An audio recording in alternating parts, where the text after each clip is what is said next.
Ako si Emir, ang moro na sa alaala niyo isang kontrabida, isang balakid sa pag-ibig nila Florante at Laura.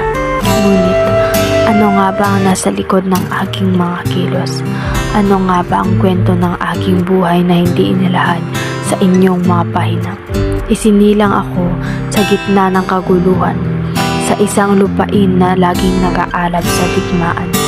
Ang aking ama, isang mandirigma, ay namatay sa isang labanan bago ko pa man maramdaman ang init ng kanyang yakap.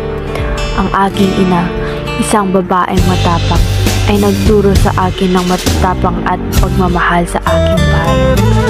Ngunit ang kanyang mamata ay laging puno ng lungkot, isang lungkot na dulot kawalan at patuloy na digmaan. Lumaki ako sa gitna ng espada at kalasag, sa pagsasanay na magiging isang mandirigma rin. Hindi ko naranasan ang payapang pagkabata, ang paglalaro sa ilalim ng araw, ang pag-aaral sa isang paaralan.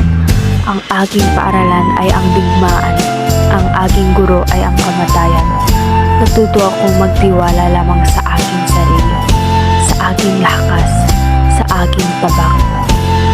Nang makita ko si Laura, isang babaeng may kagandahan hindi pa nakikita, isang babaeng may kaluluwang puno ng liwanag, isang bahagi ng aking puso ay nag-alab. Ngunit alam ko sa aking puso na ang pag-ibig na iyon ay isang bagay na hindi ko maaari. Isang moro ako, siya ay isang Kristiyana. Ang ating mga bayan ay magkaaway, ang ating mga puso ay pinaghihiwalay ng isang malalim na bangin ng digmaan at puot. Kaya't pinili ko ang landas ng paghihimagsik, hindi dahil sa pagkapuot, kundi dahil sa pag-ibig.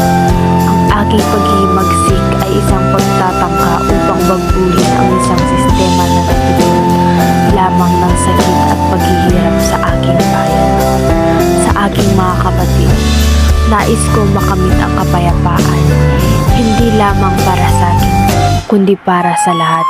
Nais kong mawala ang digmaan upang ang pag-ibig ay hindi na kailanman magtago sa likod ng espada at kalasag. Ngunit ang aking paghimagsik ay nariko, ang aking paghihiingap ay hindi sapat upang baguhin ang isang sistema na matagal nang nakaugat sa kasaysayan. At ngayon narito ako, nakaharap sa aking kapalaran. Ang aking puso ay puno ng pagsisisi, hindi dahil sa aking kilos, kundi dahil sa kawalan ng pag-asa. Isang kawalan ng pag-asa na dulot ng isang walang hanggang digmaan. Isang digmaan na tila walang katapusan. Ang aking buhay ay isang kwento ng digmaan at pag-ibig, ng paghihimagsik at pag-asa, ng pagkatalo at pagsisisi. Isang kwento na hindi inalahad sa inyong mga pahina, kundi isang kwento na dapat inyong maunawaan. Sapagkat ang aking mga kilos, kaano man ito kasama, ay bunga ng isang puso na nasugatan, ng isang kaluwang